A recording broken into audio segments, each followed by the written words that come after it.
Coming up on NewsCenter tonight. President Moon Jae-in lures more foreign investments by letting the world know that South Korea is a nation of infinite possibilities.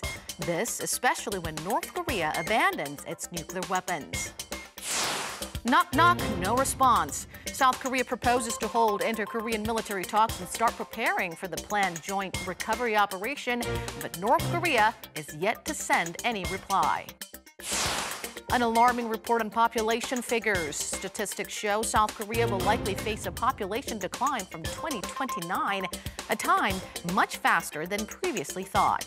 Stay tuned for these stories and more.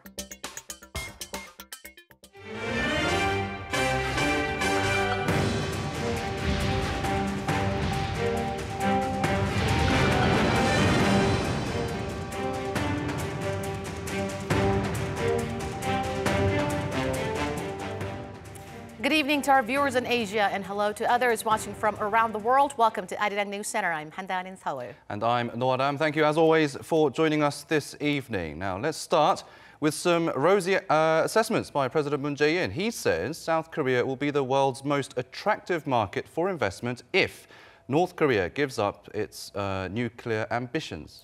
He stressed that such a move by Pyongyang would bring infinite possibilities to the Korean Peninsula. Arirang's senior political correspondent Shin Se-min starts us off. An attractive market to invest in. President Moon Jae-in, in front of officials from foreign invested firms, highlighted how the country is an attractive and stable environment for investment. In his first meeting with foreign investors since taking office, the president said Korea will become even more attractive to investors when Pyongyang gives up its desire for nuclear power. 특히 한반도 평화 경제는 세계에서 가장 매력적인 시장이 될 것입니다. 평화 경제의 무한한 가능성에 주목해 주시기 바랍니다. He added that soon after the inter-Korean summits last year, the geopolitical risks surrounding the country dwindled significantly. A reflection of that, credit ratings agency S&P has kept Korea's sovereign credit rating at AA, the highest rating in Korea's history. The South Korean leader acknowledged the importance of foreign investment to the Korean economy, adding that foreign firms make up nearly 20% of the country's exports and 7% of all jobs.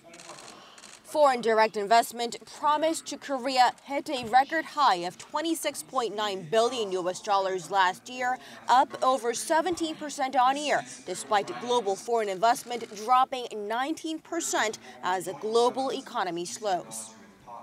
The president also mentioned how Korea had strong economic foundations and that its exports pierced through $600 billion mark last year, becoming the world's sixth largest exporter. He also promised to upgrade support for foreign investors, saying Korea's economic development will open up more business opportunities for foreign investors.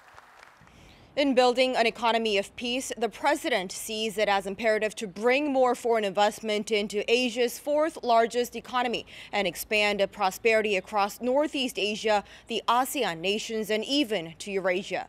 Shin Se-min, Arirang News.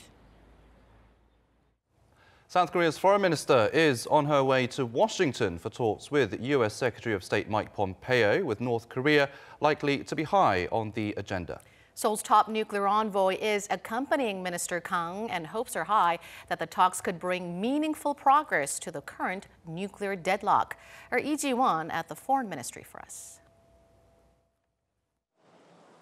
Boarding a flight to the U.S. on Thursday, South Korea's Foreign Affairs Minister Kang Kyung-hwa is off to meet with U.S. Secretary of State Mike Pompeo on Friday morning, local time in Washington. We talked over the phone after the Hanoi summit, and during this sit-down, we'll continue to share evaluations and the developments regarding talks with the North, as well as how we can cooperate to move forward. I think it'll be a productive meeting. The two diplomats face-to-face will be their first since the second North Korea-U.S. summit ended prematurely in late February. But before that, Kang's first stop will be New York to attend the UN's Peacekeeping Ministerial Conference. Minutes after Kang's departure, Seoul's Special Representative for Korean Peninsula Peace and Security Affairs Lee Do-hoon set off on a separate flight, heading directly to Washington. He'll be accompanying Kang during her sit-down with Pompeo, but will also have his own sit-down with his American counterpart.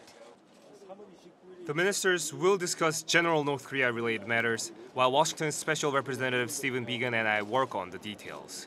The most important matter for us right now is finding a way to resume North Korea-U.S. talks.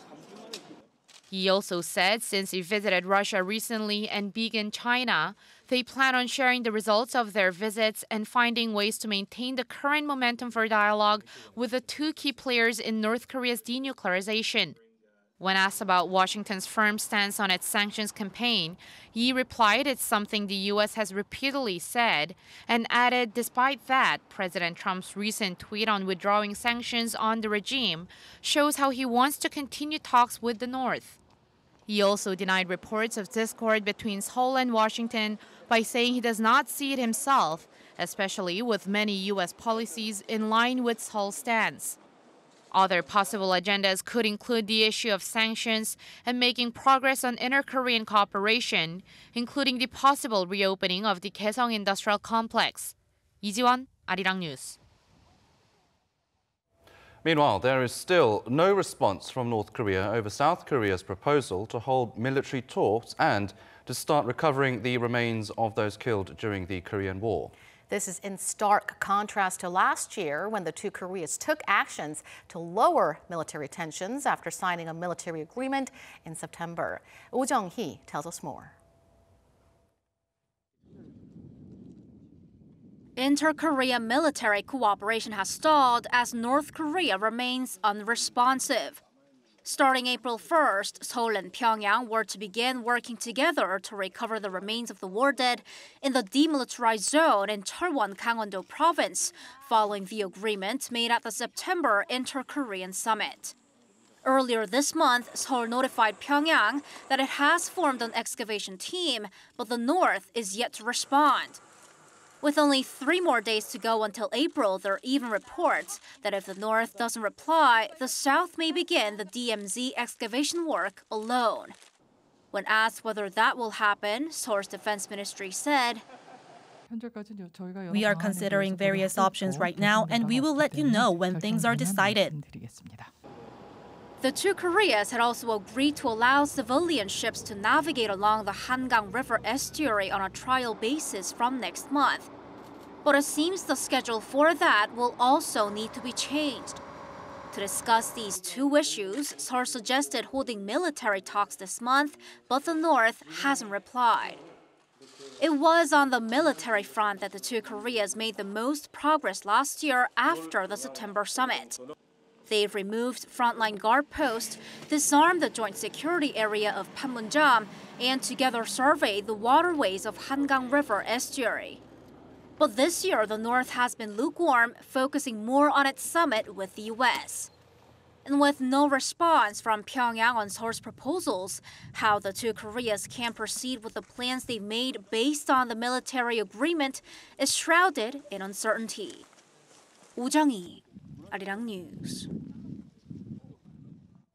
South Korean Prime Minister Lee Nak-yeon has called for international cooperation on denuclearization and the establishment of peace on the Korean Peninsula. During his keynote address at the annual Boao Forum for Asia in China's Hainan province on Thursday, he said the two Koreas and the U.S. are still in talks to achieve those goals. He also called on China, Japan and Russia to join in the efforts. He acknowledged that denuclearization talks have stalled, but he said he believes the peninsula will walk the path of peace. Meanwhile, the Prime Minister also called for global efforts to prevent environmental disasters such as fine dust pollution. The South Korean government predicts the country's population will start to shrink from the year 2029. This is 3 years earlier than its previous forecast. Our Ko Ryun-hee explains. When will South Korea's population start to fall? That's been the big question since at least the 1980s, when data started showing a low birth rate. On Thursday, Statistics Korea released a population projection for the 50 years between 2017 and 2067 that says it'll likely start in 2029. In 2028, the population is set to peak at around 51.9 million and start to decrease the year after. These projections were based on analysis of data including births, deaths, and international migration. And they assume a scenario of moderate growth, meaning that total fertility, life expectancy, and international migration were all in a medium range. The decline starting in 2029 is 3 years sooner than projected in the last report in 2016. And this is mainly due to fewer women having babies. An expert in the field pointed to various reasons why young people aren't starting families. To survive in a highly competitive society, many young Koreans get private education or go to the so-called good universities. But even if you do that, there's still the problem of unemployment. Also, there are many couples who both work, but whose jobs don't provide enough support like parental leave. The report also pointed out Korea's rapidly aging society. The population of seniors 65 or older is projected to rise from last year's 7.4 million to around 18.3 million. To turn around this demographic slide, the government announced the same day that it will create a task force next month and come up with a policy response. 고르니, Arirang News. Now, an independent panel looking into the 2014 Sewol-ho ferry sinking says authorities could have tampered with the surveillance footage retrieved from the ship. The panel says this may have impeded with an ongoing investigation looking into the main cause of the tragedy. Kim Jonguns reports. The Special Investigation Commission on Social Disasters said on Thursday that the digital recording of CCTV cameras the Korean Navy argued it had collected from the Sewol-ho Ferry's information desk on June 22, 2014 was different from the one it had handed over to state prosecutors.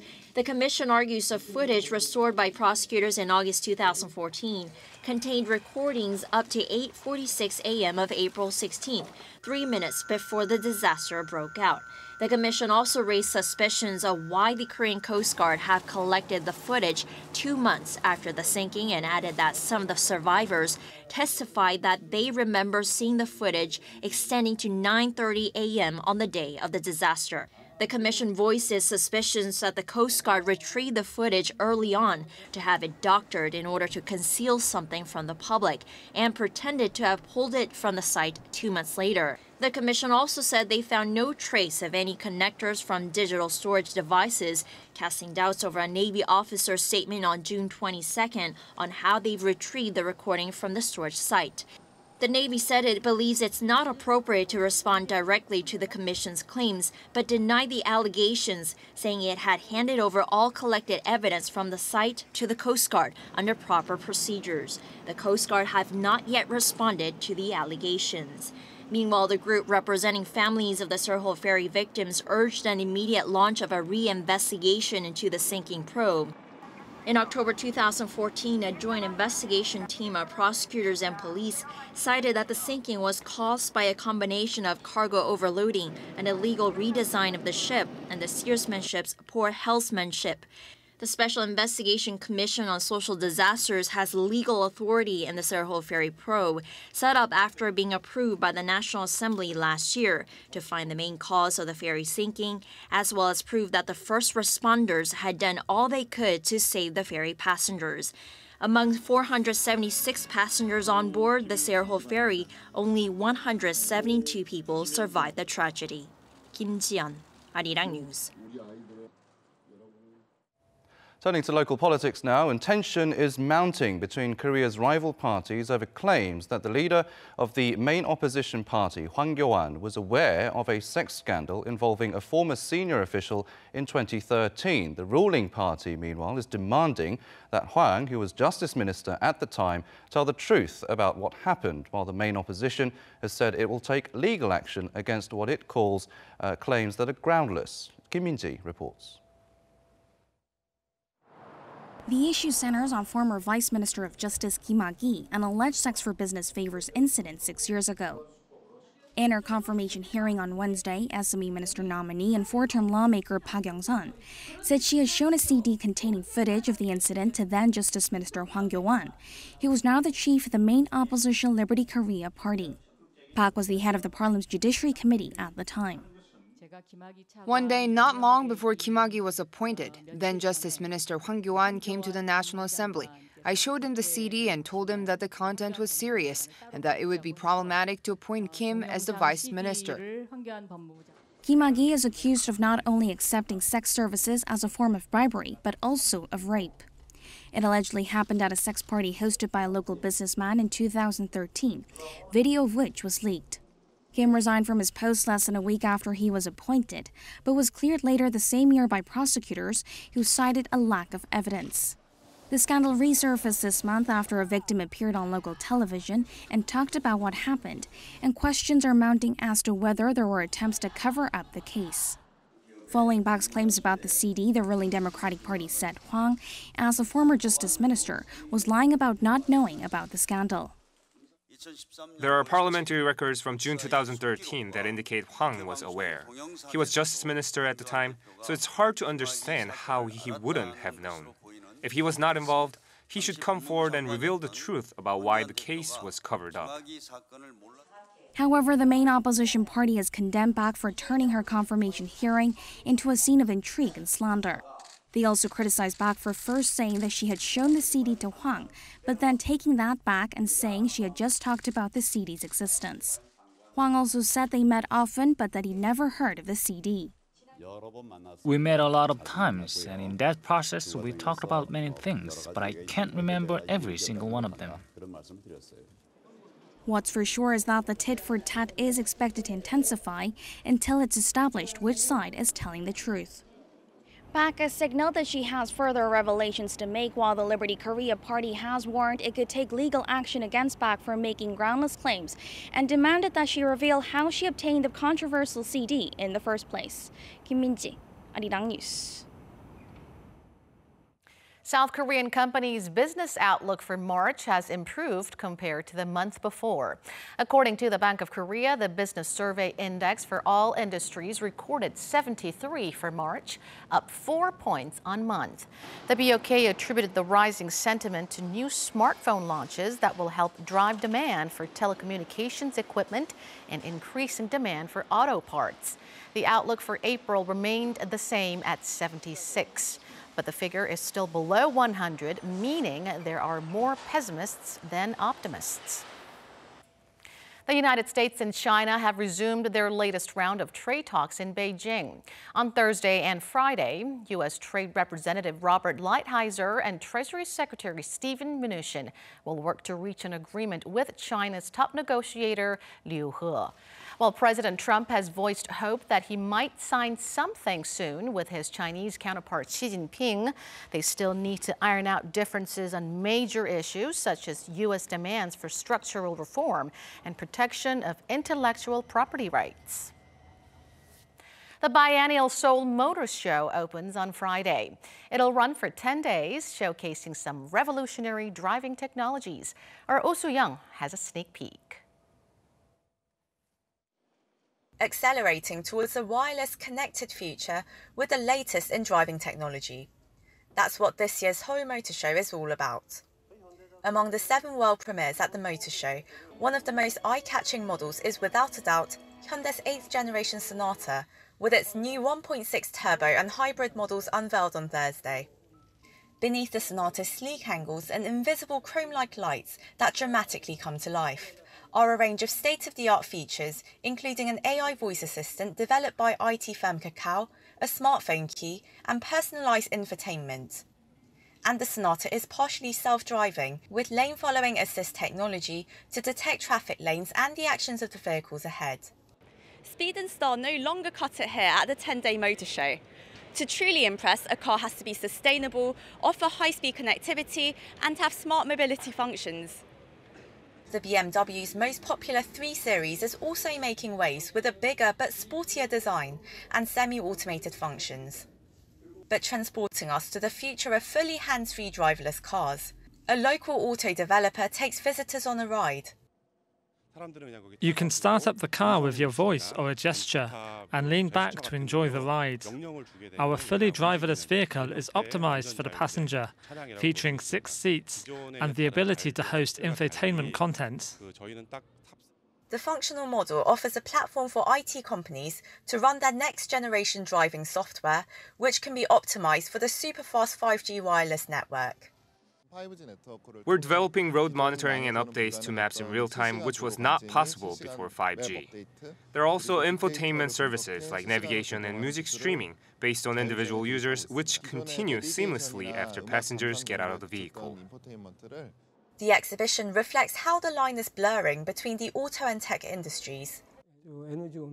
There have been various new models, electric and hybrid cars launching recently, so we have premieres scheduled, but going beyond that, we're displaying models with cutting-edge software, parts, and technology.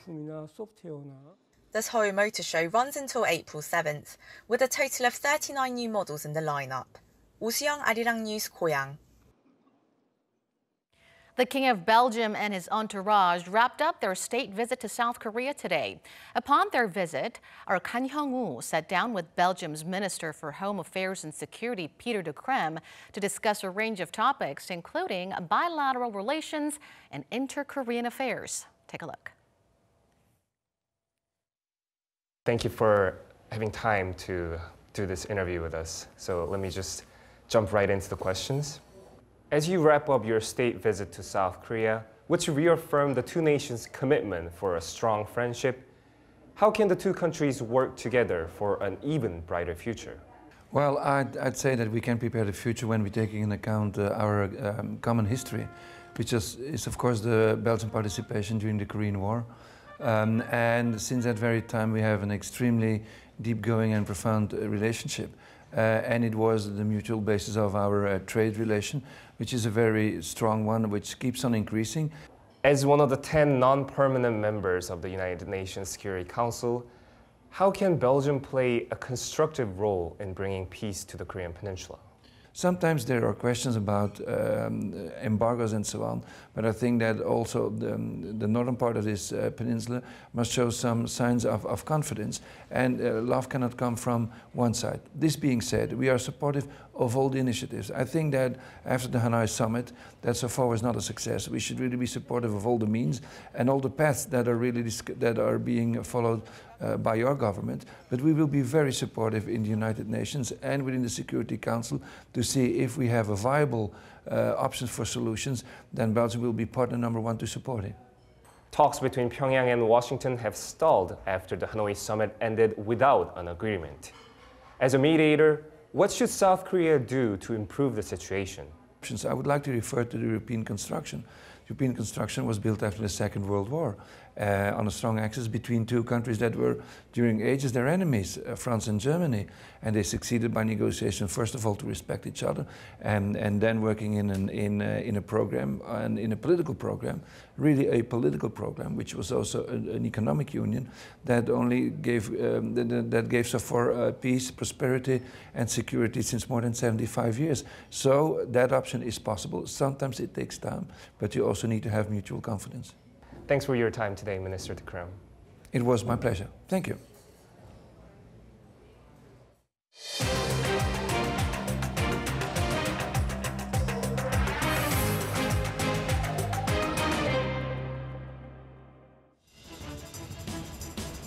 Senior government officials in South Korea appear to be getting richer. According to an annual report by the government gazette, some 1,800 officials had average fortunes of just over $1 million as of the end of last year. Of those who disclosed their assets, some 72% saw an increase in wealth compared to the year before. President Moon Jae-in, meanwhile, saw his fortune grow more than 7% last year to just under $2 million. Online retail sales in Korea increased last month, mainly due to more people buying products related to fine dust, such as air purifiers.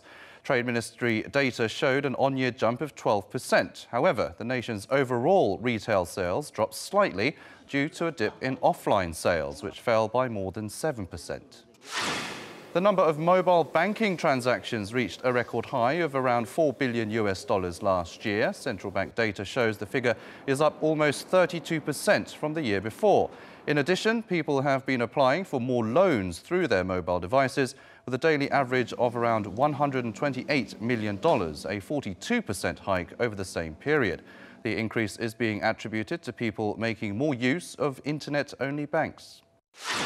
The South Korean women's curling team have jumped to second in the world rankings, becoming the first team in Asia to reach the milestone. They earned 65.9 points, coming just behind Sweden. South Korea have been in fine form since they won silver at last year's Pyeongchang Winter Olympics, climbing 4 spots in the world rankings in just a year. That's your news flash. News in depth coming up next.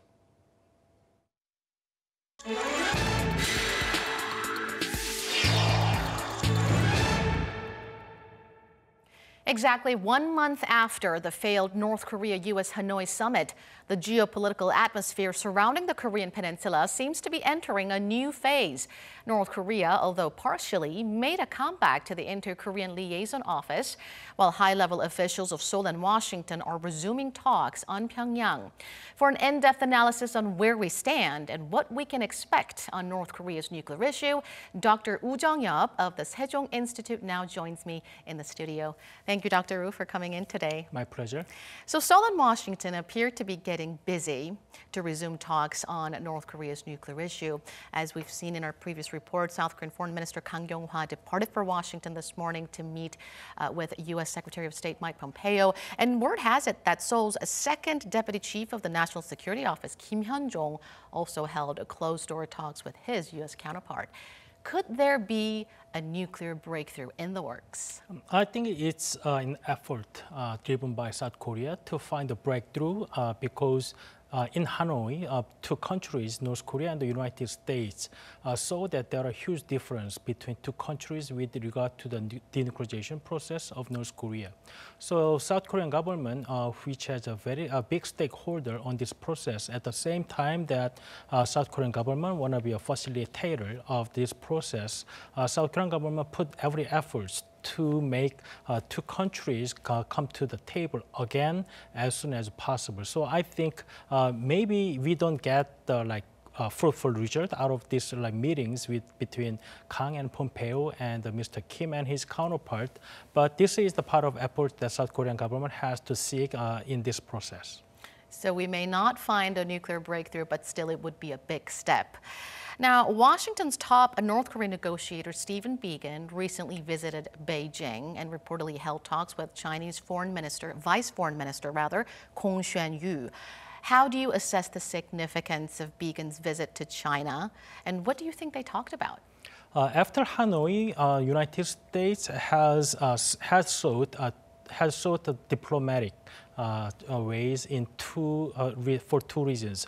First, they want to persuade the international community that the breakdown of Hanoi summit is not because of the U.S. fault.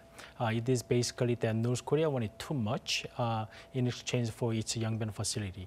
And second, by keeping more pressure on North Korea, United States is traveling all around the world to make another campaign to move countries into the direction of maximum pressure. So China is the key to the North Korea's economy. I think Steve Biegun's visit this time is more about keeping the sanctions maintained on North Korea with China's front. Interesting point to note is that North Korea's foreign policy point man, Lee Soo-yong, was also in Beijing when Biegun was there, and this led to speculations that the 2 might have met for talks. Your thoughts on that? Even though Lee Soo-yong has a very important post in North Korea's diplomacy, but Lee Soo-yong was not there when President Trump and Chairman Kim met in Hanoi this time. So, and North Korea already designated the person who's going to represent North Korea with regard to the negotiation with the United States. So I think that it's unlikely that Steve Biegun and Lee Soo-yong have a meeting this time. But maybe because of China's role, that North Korea and the United States might exchange their view with regard to the process via China. So I think it's meaningful this time. Now, in a series of Washington's latest hearing, U.S. officials looked firm on the need to continue maximum pressure to entice North Korea to completely denuclearize.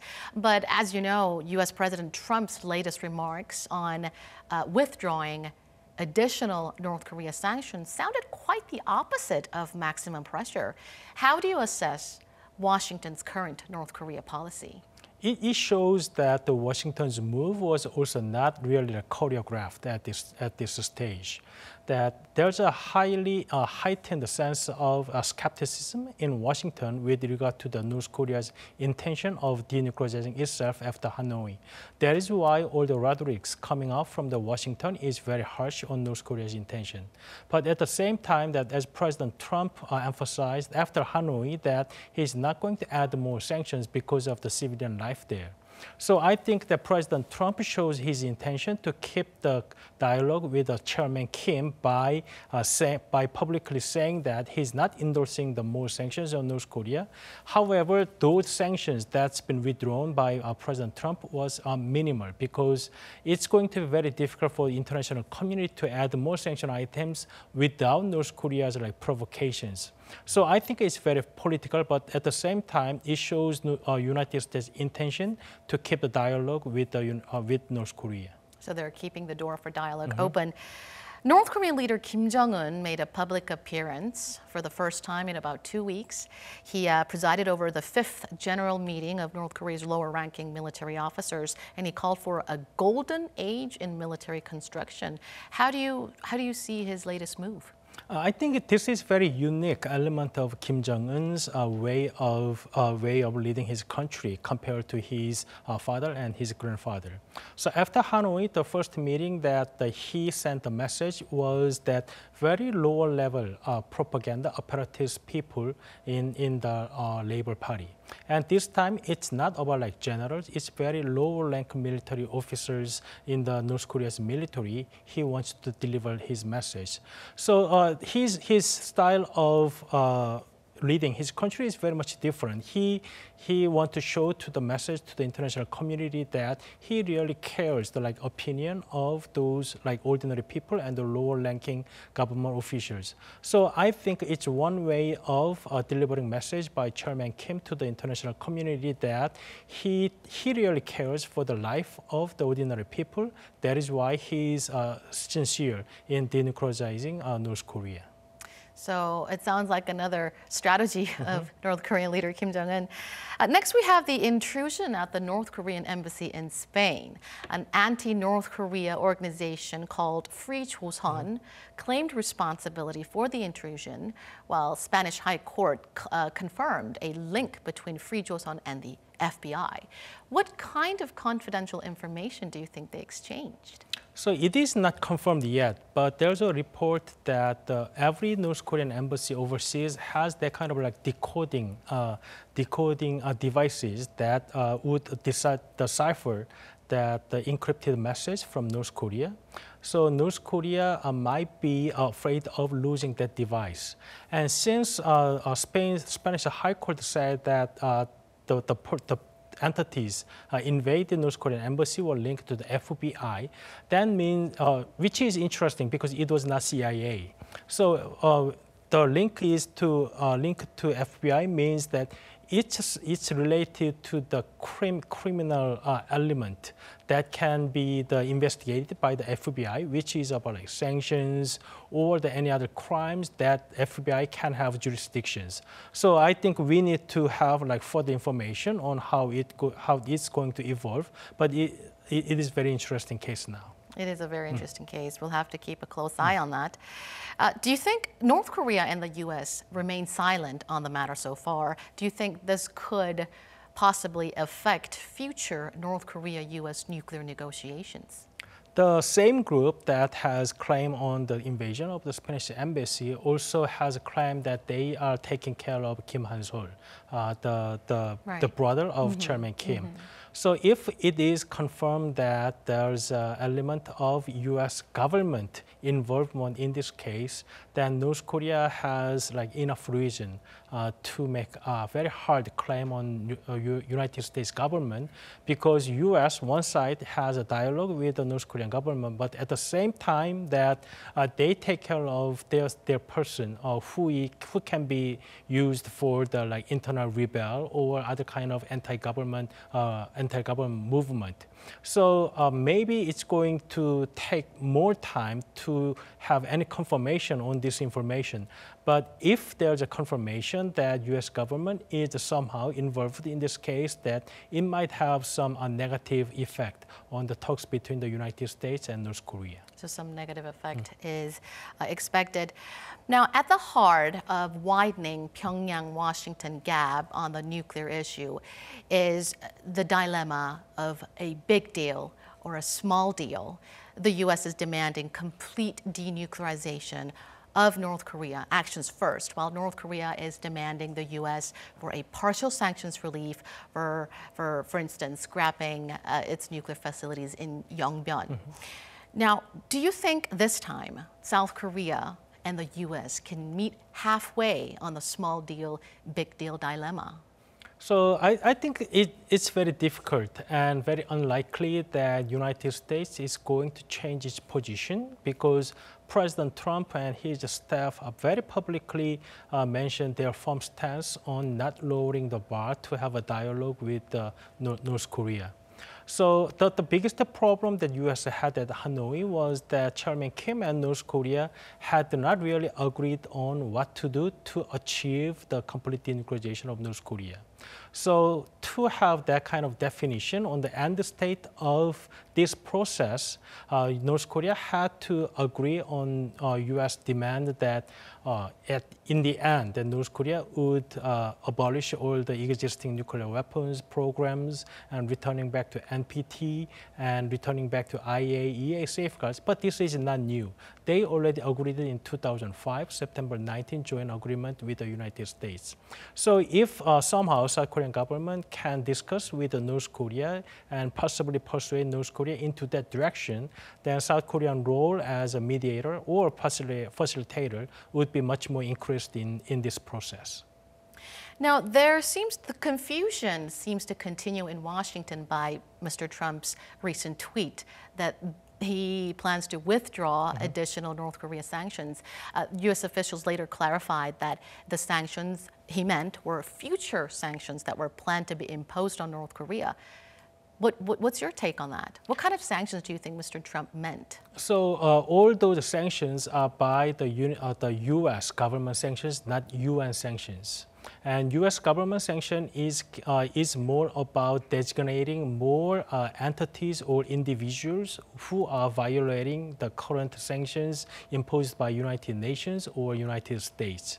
So it is still meaningful and it's still maximum pressure, but still it's not adding sanction items like banning the coal export or banning the garment export. So this is still a sanction, but it's more like symbolic, because all the ships which are on the sanction this time can always change their flag or their belongings. So I think it's more symbolic to show international world that U.S. is very firm on sanctions. So I think that it's still sanctioned, but it's very much symbolic. All right, Dr. Wu, that is all the time we have for you today. Thank you so much for coming in and sharing your perspectives with us. Thank you.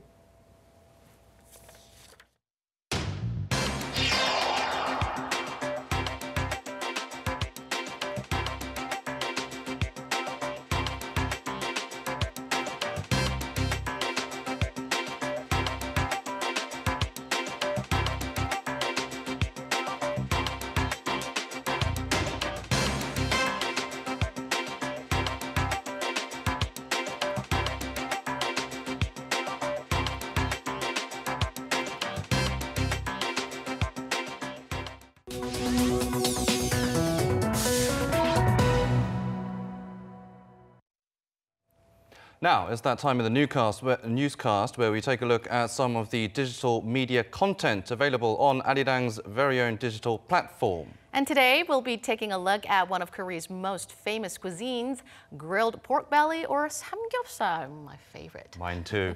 Chef Lee Won-il shows us how best to prepare and enjoy the much-loved dish in this episode of Hantasia.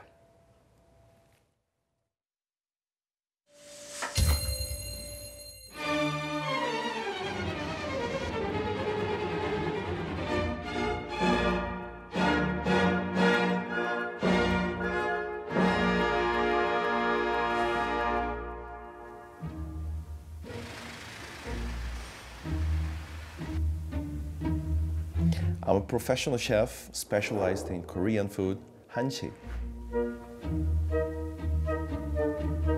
I've been cooking for 12 years. Today, I'm cooking samgyeopsal, Korean pork belly.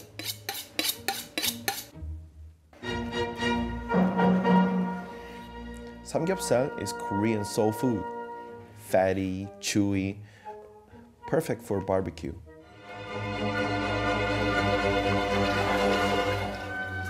And we need lots and lots of vegetables.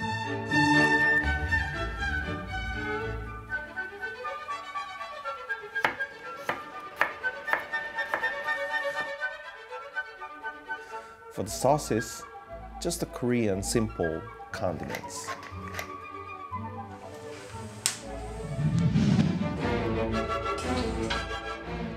Don't marinate the meat, just bring them straight to the grill.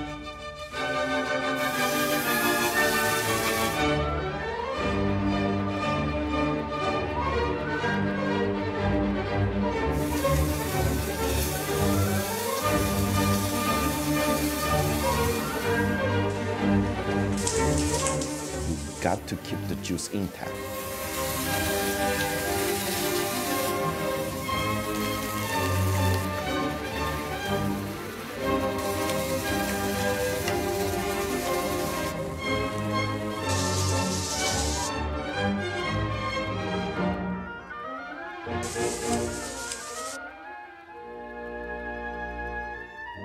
Wrap the crispy samgyeopsal with veggies, spicy sauces, and just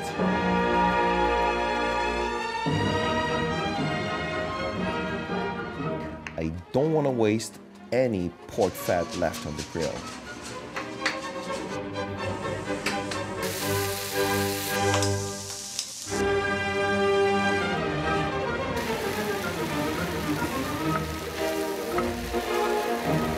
Simple pork fried rice with a hint of spice from kimchi. Finish touch with sesame oil, salt and pepper.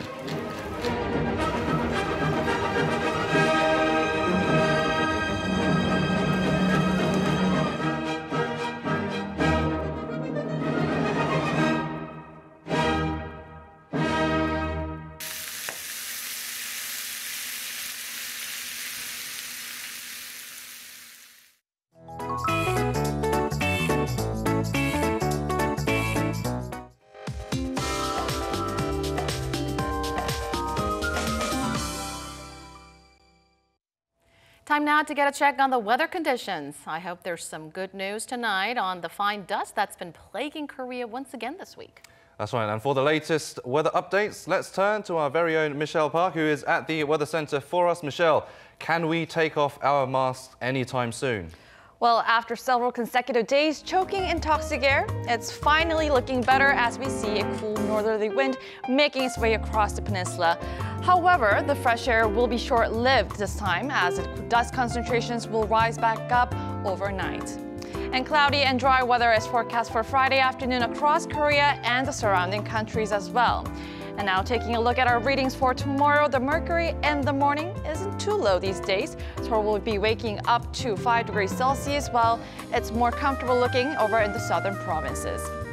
Daytime highs will remain warmer than the average for spring, so we're climbing up to 12 degrees Celsius while Daegu and Gyeongju will hit 18 degrees. And also scattered showers are in the forecast for this weekend to relieve some of the dryness. I'll leave you with the weather conditions around the world.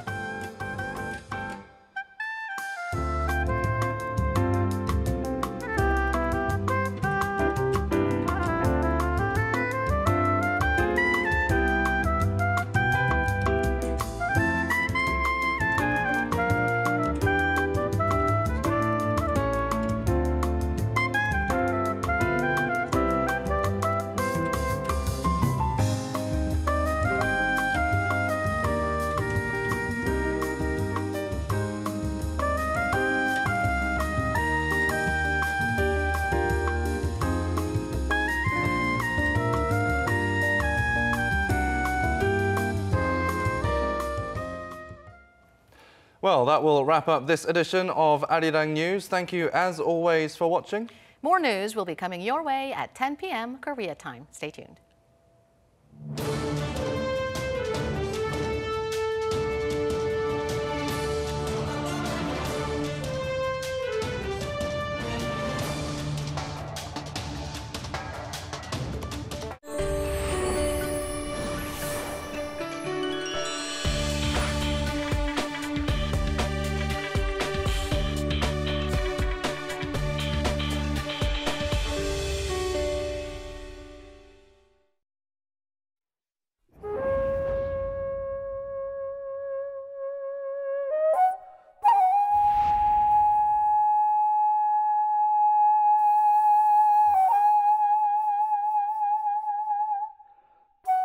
한량